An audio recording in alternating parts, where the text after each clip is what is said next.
Anime Divan'dan herkese selamlar. Bugün Kashin Koshi'nin nasıl Madara'dan daha güçlü olduğunu anlatıyorum. Bu konudan dolayı fazla linç yemiştim. Bir Gaara vs aşama konusundan dolayı, bir de bu konudan dolayı. Ben de dedim bunun da açıklama videosunu yapayım. Herkese ayrı ayrı cevap yazmayayım. Videoda Boruto serisinden bir sürü spoiler bulunduğunu belirtmek isterim. Öncelikle Kashin Koshi'nin AP'sinin nasıl Chubidar'dan daha yüksek olduğunu anlatayım. Temel Kashin Koshi Delta'dan daha güçlü. Delta ise 5 ve yani Gezegen seviyesidir. Bunun kanıtı ise Naruto'ya hasar verebilmesidir. Koshi ise Base Delta'dan daha güçlü. Zaten kendisi de Delta'yı yenebileceğini düşündü ve %10 Chigen ile savaşabilmesi de bu durumu destekliyor. Bu durumda Sage modsuz Koshi bile Gezegen seviyesi oluyor. Kurbağa bilge modu gücü 10 kat arttırıyor. Bu durumda Kashin Koshi Delta'dan 10 kat daha güçlü ve 10 kat daha hızlı oluyor.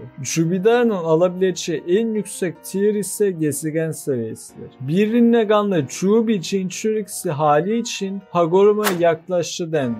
Bu durumda çok rahat Gezegen seviyesi diyebiliriz. Bunun üzerine bir de Shinshu ağacını emiyor ve ikinci Rinnegan'ı artı Rinne Sharingan'a sahip oluyor. Madara'yı 5B'nin üstüne koymak çok da sağlıklı değil. Kaguya gibi ETSB açabileceğini söyleyenler de var. ETSB Kaguya'ya eskiden High 4C tier veriliyordu. Nasıl çürütüldü bilmiyorum ama VSB'de çürütülmüş. Artık ETSB Kaguya bile 5B alınıyor. Zaten Madara ETSB açamaz. Açsa bile dediğim gibi High 4C olamıyor. Zaten Madara'nın tier'ini arttırmak bu savaşın sonucunu değiştirmiyor. Çünkü Madara'nın tier'ini arttırsanız bile genç Naruto, genç Sasuke ve Kaguya'nın da tier'i artıyor. Yetişkin Naruto da genç Naruto'dan daha güçlü olduğu için Madara büyüklüğü Koshi'yi kanıtlamak için yeterli değil. Aynı şekilde Base Momoshiki de Kaguya'dan güçlü. Sage mod Koshi Base Momoshiki'den güçlü olabilir. Bunun sebebi ise Base Momoshiki ile Gaara ve Darui'nin savaşabilmesi.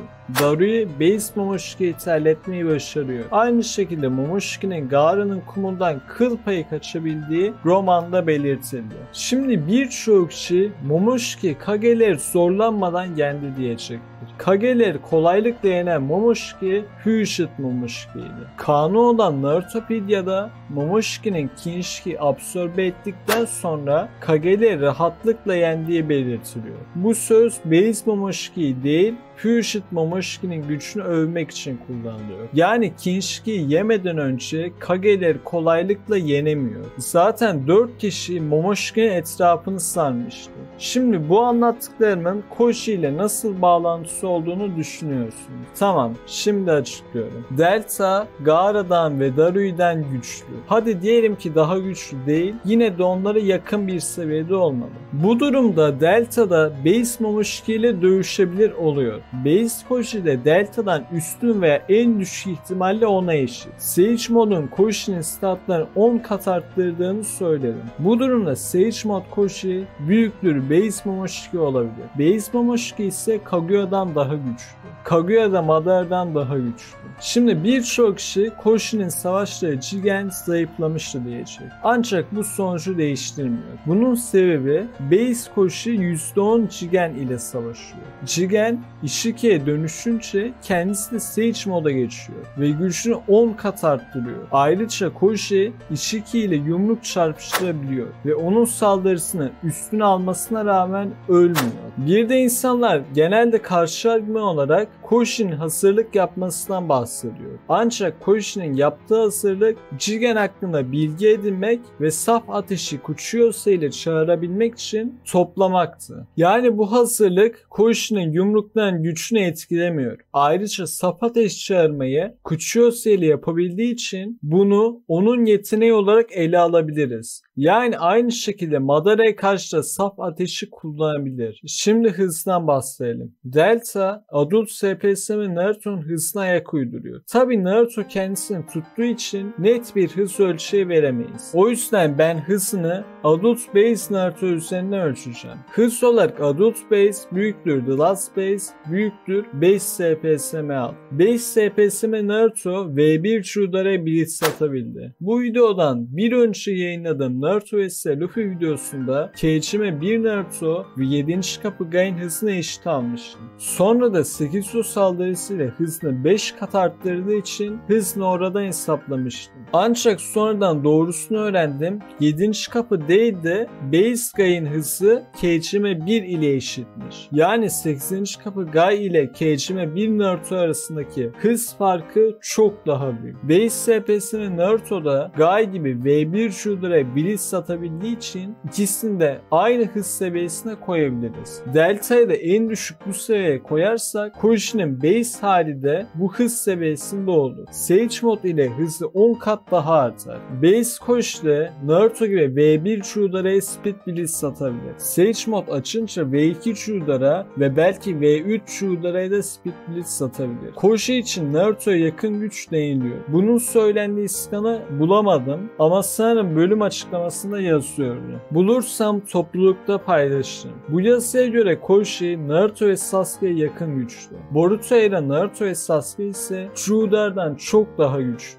Benim kanalı takip edenler zaten Naruto ve Sasuke'nin nasıl daha güçlü olduğunu biliyorlar. Koshi'nin AP ve hız olarak nasıl Madara'dan daha üstün olduğunu anlattım. Ishiki, Madara'dan daha güçlü değil diyenler illaki olacak. Ona da şöyle bir cevap verelim. Ishiki için bölüm açıklamasında en güçlü düşman deniliyor. Ayrıca Kurama da onun ayrı bir seviye olduğunu söylüyor. Dayanıklılık da Koshi'ye gider. Sebebi AP işte durability olması ve Ishiki'nin saldırılarına dayanabilmesi. Madara'nın da bu saldırılara dayanabileceğine dair bir kanıt yok. Hux Madara'ya gider. Sebebi de Koshi'nin çok da iyi bir Hux'ı yok. Koshi'nin Hux'ları Jiraiyanki ile aynı. Şimdi Madara'yı yükselten kişilerin argümanlarını cevaplayalım. Oyunda geçen bilgilerden birinde Madara için en güçlü adam deniliyor. Öncelikle bunun çeviri hatası olduğunu düşünüyorum. Çünkü ben hiçbir seride en güçlü adam diye bir statement görmedim. Büyük bir ihtimalle burada demek istediği şey uç şakalarının en güçlü adamı olacaktı. Hadi çeviri hatası deyip geçiştirmeyeceğim. Açıklayayım yine de. Öncelikle bu tarz sözler söylenilen zamanı kapsar. Yani bu söz Madara'nın yaşadığı zamanı kapsıyor. Madara öldükten ve Kaguya geldikten sonraki zamanı kapsamaz. Bu argüman kullananlar oyunda hem Naruto hem de Boruto karakterleri var derler. Ama dediğim gibi bu söz sadece Madara arkı kapsıyor. Buradan en fazla V3 Shooter'a büyüklüğün Madara Fight, Naruto ve Sasuke sonucu çıkar. Son Vadi Savaşı, The Last ve Boruto hallerini etkilemez. Bir de yanlış bilmiyorsam o yazıda Jinchuriki olduğu an için söyleniyor. Yani hiçbir şekilde bu söz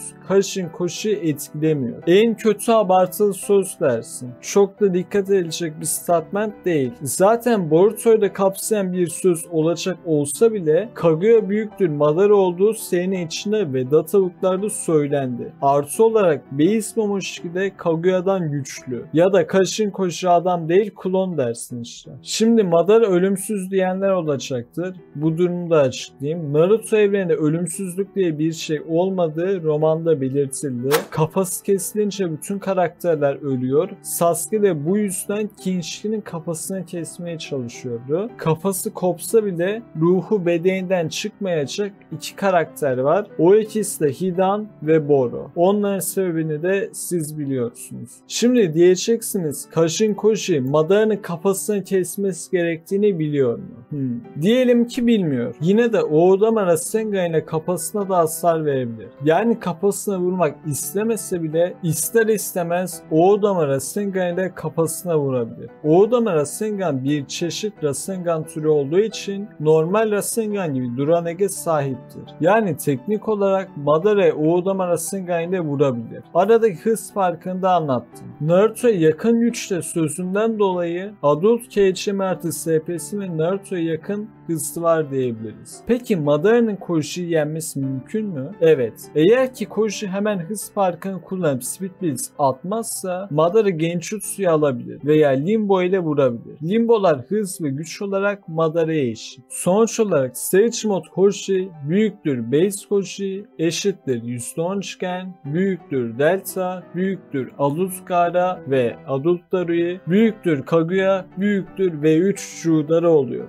Sakin, yüzüme vurmayın. Gaara ve Daru'yu Kaguyan'ın önüne koyma sebebim Base Momoshiki ile savaşabilmeleri. Siz isterseniz Madara büyüktür alın. Zaten deminki yaptığım sıralama Hux dahil değil, sadece stat odaklı bir sıralamaydı. Yani güç, hız ve dayanıklılık olarak yapılmış bir sıralama. Bir videonun daha sonuna geldik. Video hoşunuza gittiyse bir beğeni bırakabilir ve yeni videolardan haberdar olmak için kanala abone olabilirsiniz. Aşağıda Discord sunucumuzun linki mevcut. Kendinize iyi bakın. Görüşmek üzere. Bak, bu videoda söylemeyi unuttum sandığınızdan değil mi? Unutmadım oğlum. Eylemlerimiz devam edecektir.